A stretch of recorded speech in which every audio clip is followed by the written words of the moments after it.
My friends, welcome back. I'm Chisgule Gaming, and we've got a huge series of pictures about the upcoming update that were just dropped moments before my Kingsland is about to open. So in this video, sponsored by the makers of Rise of Kingdoms, you can use the timestamps to jump to whichever part you're interested in. We've got new commanders that dropped. We've got Supreme Strife, a new event with new cosmetics. Holy smokes, there is so much to talk about. Let's start with Supreme Strife. All right. Now, Supreme Strife is the new KVK-like format that takes place on weekends over the course of about a month. So the way it works is you join a pact. A pact is a cross-kingdom conglomerate of players, kind of like an alliance, but not an alliance. It's a pact. It's a pact, a group of people that form just for this event. It says it only takes 5 minutes to form or dissolve unions between pacts. Oh, wait. While in the Supreme Strife battlefield, your pact can form unions with up to 4 other pacts. Oh my gosh. Okay. So just like in a KVK, you can sort of like have alliances that you're like in a coalition with. All right. But they're pacts that you're in a coalition with. Other rules. Pacts have no special officer titles. All pact officers will have the same authority. At the end of the Supreme Strife, all pacts are disbanded. Pacts do not have alliance help, resource assistance, the shop. Interesting. Okay. A little bit surprising. Or alliance skills. No alliance skills. Building pact flags does not cost any alliance resources, but you can have up to 200 pact flags at a time. All right. And before we even set foot on this continent, we heard of this legendary battlefield, a crucible where heroes will be tested and legends will be forged. Okay, this is explaining the stuff we already talked about here. There's a registration window. You need to be City Hall 25. All this is fine. For the most part, I just want to glance through a lot of this stuff, and you can have the full details on screen over here. The Supreme Strife consists of multiple rounds of matches with 8 packs in each match. The 4 packs with the most points at the end of each match will advance to the next round. Pact member limits. The member limit of each pact will increase as the Supreme Strife progresses. Pacts will have an internal limit of 45 starters and 5 reserves. 45 starters and 5 reserves. The starter limit will increase by 5 each round, and the reserve limit will increase by 5 in the final round. Okay. What else do we have here? Preparation periods. At the end of each round, there will be a 2-day prep period. If your pact was eliminated, you can join an advancing pact. GG. So you can hang in there. Let's see. Scoring. There are 5 Supreme sites on map 1. The Supreme Spire at the center and 4 Supreme Circles around the edges. Occupy them for points. The top 4 pacts will advance to the next round. A bunch of things have changed here. Constructing flags. The speed is increased by 350% and is not affected by the number of governors in it. The flag durability is fixed at 1,000, which feels like a very small number. The burning flags take only, 450 seconds to burn. It's fast. Extinguishing flags. The cooldown for extinguishing burning pact flags is reduced to 3 minutes. Wow. Okay, so what happens in combat here? So, Sev wounded units. Upon returning to your city, all Sev wounded units are healed instantly at no cost. Okay, W.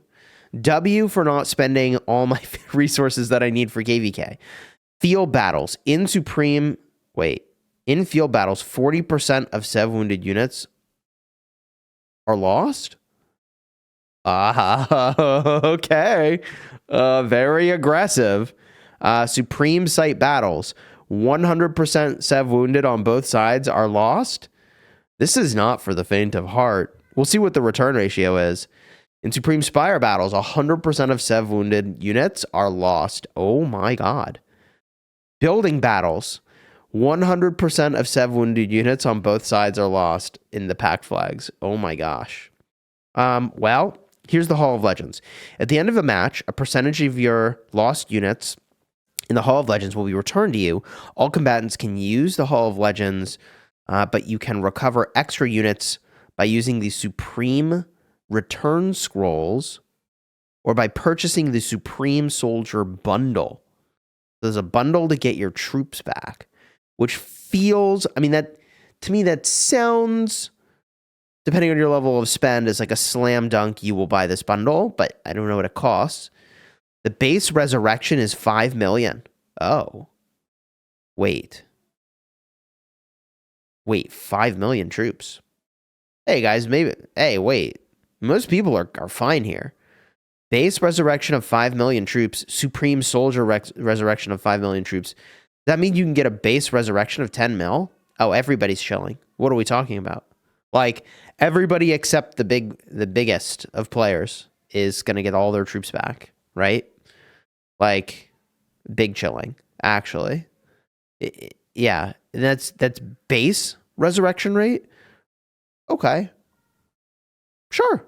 All right, so you can get your troops back. Effectively, for most people, you're getting all your troops back, right? Am I understanding that correctly? I assume it's an extra 5 million for the Supreme Soldier resurrection. Yeah, it says extra units. Yeah. Okay. Spawn points. When you enter the Supreme Strife battlefield, you'll start in your pack's safe zone. You cannot attack or be attacked by other governors in your safe zone. Your safe zone also acts as your pack's starting point for building pact flags. Okay. Supreme Circles. There are 4 Supreme Circles on the map. Your pact will earn points the first time it occupies each Supreme Circle and for continuous occupation. Supreme Circles will not produce points while being contested. Ooh. Supreme Spire. The Supreme Spire lies at the heart of the map. Your pact will earn a massive amount of points the first time it occupies the Supreme Spire, and for continuing to occupy it. The Supreme Spire will not produce points while it's being contested. Right, we've got some details about the reserve system and having troops set aside to join in on the battle, but you've got starters and reserves. Similar-ish to how Arc works, although there's some detail here that, I don't know, we can cross that bridge when we get there. Special combat mechanics. In Supreme Strife Battlefield, you can only teleport to your cities, to your pack's territory. If the territory in your city becomes invalid, you're teleported back to your safe zone. So I guess no random teleports? King's skills will not take effect. Kings everywhere are happy they don't have to spend the gems. Let me translate that for you. What else? Supreme Strife buffs. 350% flag construction speed, 50% march speed, 50% more damage, and 40% attack. Field troops deal 20% more damage to rallied armies. Troops gain 50% more capacity. Rallied armies gain 50% unit capacity. Rallied armies too. Whoa. Hospital cap increased by 100%. Interesting. Competition rules. All right, so unless there's some sort of critical issue, whatever happens, happens. They break it down over here, how disputes could happen if something wonky happens, or if the spirit of fair play or sportsmanlike conduct is not displayed. All right, no throwing your match. And then there's an exclusive mystery city theme. Members of the Champion Pack will receive an exclusive upgradable city theme. Bro, upgradable? Upgradable? What does that even mean? I assume you can get, like, you know, it's like the equivalent of, like, the iconic system in a way, where maybe if you win a bunch of times, each time you win, you can upgrade it to the next tier of its upgradability, right? And then I wonder if, as a rally garrison, this is like a mandatory city theme, where it's like now the meta rallies and garrisons have this theme. It would make me... I personally would get a little anxious about that, but I don't know. Maybe so few people get it that it just is what it is. I'm not sure. This is big stuff going on here, depending on how high you can upgrade this theme. I would like if it could go as high as current themes, personally, rather than like establishing a new meta for what is the best of the best. But apparently, I mean, this looks very competitive. Exclusive title. All members in the top 3 packs earn an exclusive title. There's a marching effect, which looks like fire, a teleportation effect. Top 32 packs will earn the teleport effect. In the avatar frame, all members of every qualifying pack will earn the frame and the plaque. Wow. And so here you can see that full list of rewards. All right. Full list of rewards on display here. And then at the end of each match, there's also some rewards. Yeah, I was just thinking about teleports. Like, oh my God, people are going to use so many teleports in this, I think. Who knows? Let's talk about the new commanders. I think that new game mode looks cool, but we've got new commanders coming into Season 2. Let's talk about it. First up, you've got Archimedes. His active skill makes it so that if this commander's troop is not within melee range of its target, for the next 3 seconds, their troop takes 15% less ranged counterattack damage. Whenever it launches a ranged basic attack, it deals an extra ranged direct damage to the target, factor of 400. If their troop is within melee range of the target. Okay, wait. This must not be the upgraded version. Because no, it is. 400 factor? Wait. Oh, for 3 seconds. Okay. So it's 1,200 factor total. Because it's 400 per second. Presumably. Yes, whenever it launches a ranged basic attack. Cool. Okay. Interesting. Their troop, if you are within melee range, deal 15% more counter. Oh, that's cool. So you take less counter if you're shooting something at range, and you deal more counter when stuff gets up to you. And whenever it launches a ranged basic attack, oh, it does even more damage factor, 600 factor. Okay, interesting. Yeah, that's a cool idea. I understand what they're up to with this commander. You get 15% health and 15% march speed. I mean, for Season 2, it feels balanced, but for endgame, I wonder what the museum buffs will be. While in range mode, this commander's troop gains bonus damage dealt when, based on the distance from the target. So for enemies that are up close, 10% extra damage is dealt. But if the enemy is at range, so it's somewhere between 10 and 15% damage depending on how far away they are. Oh my gosh. Okay. That's cool. Actually pretty cool. Whenever this commander's troop deals range direct damage, there's a 50% chance to inflict the following effects on the target for 4 seconds. So the effect here is a 10% march speed reduction, and the target takes 50% more ranged basic attack damage. Ooh. That is a debuff right there. All towers. A debuff? No. Oh, right, dude. Ranged players are going to love this. Because, everything hitting that target's going to cook it. Oh, my God. Okay. This commander's troop takes 5% less damage on the expertise. In addition, their siege units take 5% less damage from infantry, cavalry, and archer units. Everything except other siege. So this is effectively like 10% less damage taken in most contexts. Archimedes, very interesting. Also, dude, hey, look at Mary here. Check that forehead, bro. Yo, we are actually twinning, she and I. The only thing I'm missing is the kind of adornments in my head here. Look at that. Actually the same hairstyle. Holy smokes. See, she made it cool. Look at that. All right, here we go. If this commander's troop is not within melee range of the target, so if the enemy's at range, the target takes ranged additional damage every second for 4 seconds, damage factor 300. This feels pretty basic to me, right? That's just like the 1,200 damage. If the troop is up close, the target takes ranged additional damage every second of 450 and takes 5% increased damage for 4 seconds.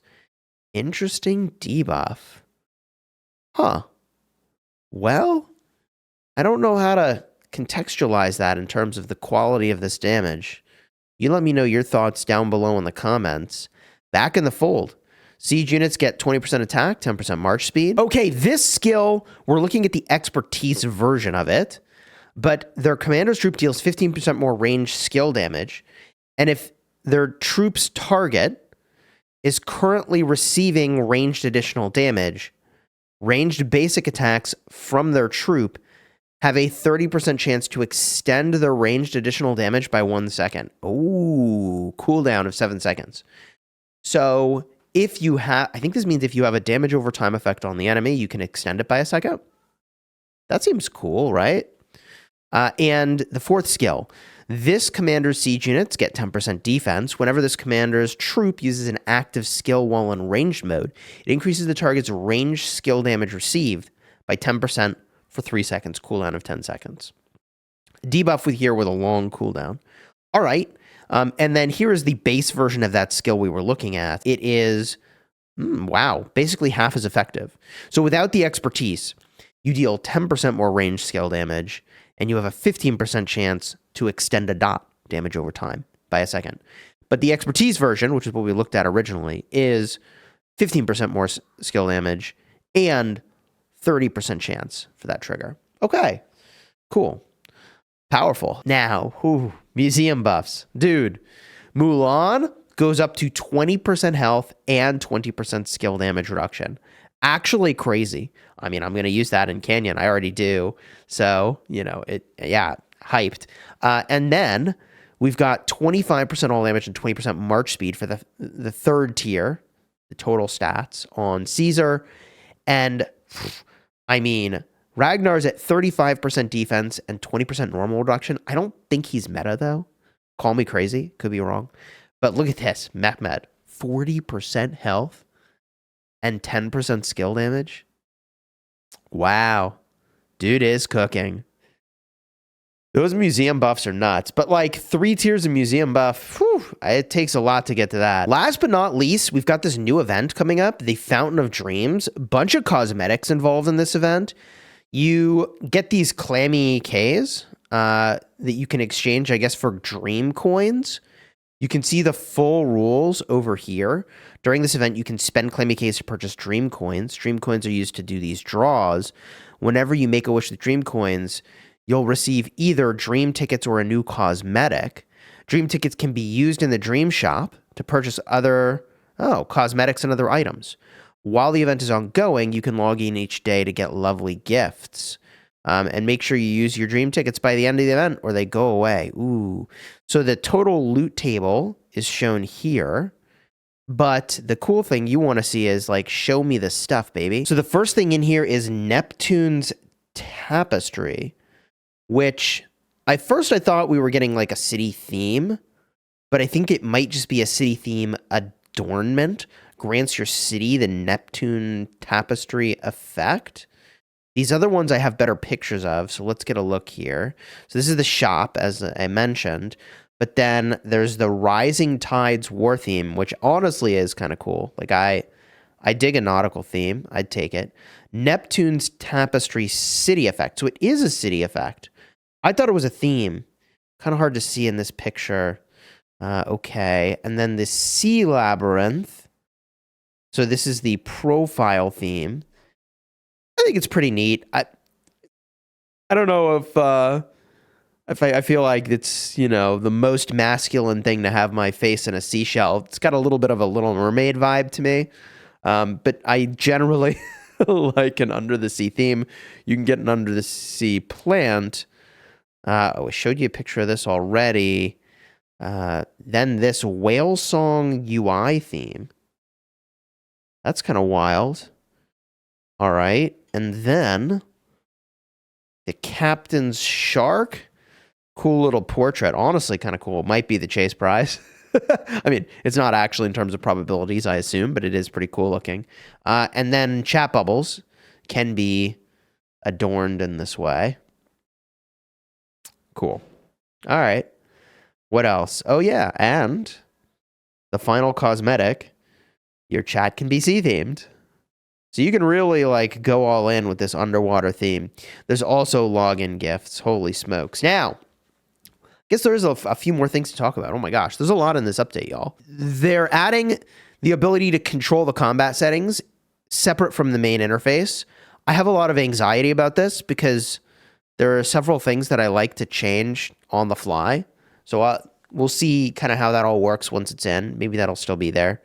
Let's see. If enabled, your troops' city icons. It's the filter mode, the quick command, light mode. We'll have to mess with these settings in game, but you can change whether or not troop lines display and how thick they are. I feel like there is useful information for like rallies for where they're going, but for open field marches, I kind of don't care. So that's how I would want to modify it. Isn't that what you would want to do? Right? Am I crazy? I guess first of all, I love that you can customize what you want to do for your troops, allied troops, aligned troops, enemy troops. That's cool. I would probably get rid of all the lines for allied troops and aligned troops. Just snap it off. It's the enemy troops where it's like, yeah, that's where it's like, I probably want that information just for rallies is the way I would think about that. Then there's strategic view, troop icons, unit types. Yeah, okay. Cool. And there's this new setting, sync, quick command, and hold and drag. If enabled, your target settings for quick command will also apply to hold and drag. And we'll have to mess with that and see how we feel about it. Oh, and this is so big. I talked about it in my other video. Well, I've occurred in the end screen. This is pretty major. But now the march speed buffs in your alliance tech make it so you actually need to be on your alliance territory, not targeting your alliance territory, which is a big difference. This was a topic that we don't need to revisit in depth in this video. You know, my perspective is I'd love 100% material refund for awakening, forging, the whole 9 yards. And if I didn't get blueprints back, I'd understand and get it. That's that's what I want in life. The ability to, I want to move in on some other thing and to be able to make that kind of call. But the update here is making it so that now, before you weren't getting 100% of the materials back if you talent your legendary equipment, now you do. If that equipment is talented and you dismantle it. Okay, so materials are spent in several ways. There's the forging, there's the refining, and there's the awakening. So the forging cost, I believe, is what is being refunded, not the refining cost. But I think that's the case. And that's only if you have a special talent. Do you get the 100% return on materials for the forge, I think. I don't know if it includes the refining. I'll update the pinned comment once I know. Oh my gosh, there's so much in this update. I haven't even had caffeine yet. I took all the pictures and oh my gosh. I love this. So what's happening here? What's happening is that now there's a bunch of controls at a very fine-grained level and a bunch of additional titles that can be given to make it so that alliance functions can be managed by more people. Because I can't tell you how many KVKs had defining moments where it's like, well, the R5 went to sleep, or there's no officer online, or we're all jumping between 500 different shells, and this shell got left without officers, and nobody can let anybody in anymore. This is really cool. So let's talk about this. The different permissions that can be granted across all these different roles includes info management, sending ready checks, editing or deleting calendars, editing alliance and troop markers, editing the alliance profile. It includes member management, managing the applications, removing members, adjusting non-R4 member ranks, viewing coordinates, and viewing online member status. Very cool. Internal management, restock the alliance shop and mark or use alliance tech. Then building alliance flags and fortresses, alliance resource centers, repairing alliance buildings, and setting troop limits for buildings. Love it. And garrison rally management. Manage garrisons and rallies and set recommended garrison and unit types. I assume it's also captain management. It's got to also be captain management in here, right? Has to be, right? And then admin management. Demolish alliance buildings, appoint and remove officers, titles, and manage the blocker pass list. There's only 2 that can admin the alliance. It's the leader and the counselor. It even says the alliance leader and counselor are the most senior roles. The alliance leader and counselor grant titles and their corresponding permissions to other officers. Oh yeah, so these are locked in. You can't change what these can do. All the others can be changed. And look at this. They've now got the ironclad general, the watchful general, the ranger general, the heroic general, the expedition general, the flame general, the thunderous general, okay? The vanguard general. And that's just the title roles, plus there's all the R4s. Yeah, I think this is pretty hype. All in all, I think this is a really interesting update for the game. We've got new ranged commanders, and I can't actually speak to the way in which they'll influence the meta, except that I will say the more options you get, the better ranged potentially can become. Maybe we'll need some museum buffs for those commanders to make them meta in the end game. We'll see what that ultimately looks like. But the new game mode seems really cool. If you want to see the full read on the patch notes, I'll have a card in the end screen where I went and did that. I got to go prep for Kingsland. So if you enjoyed this vid, throw a like on here, subscribe. And shortly after this vid goes live, I'm going live streaming Kingsland, fighting against 1960 with 1093. You're not going to want to miss it, all right? Until next time, you have fun smashing your enemies.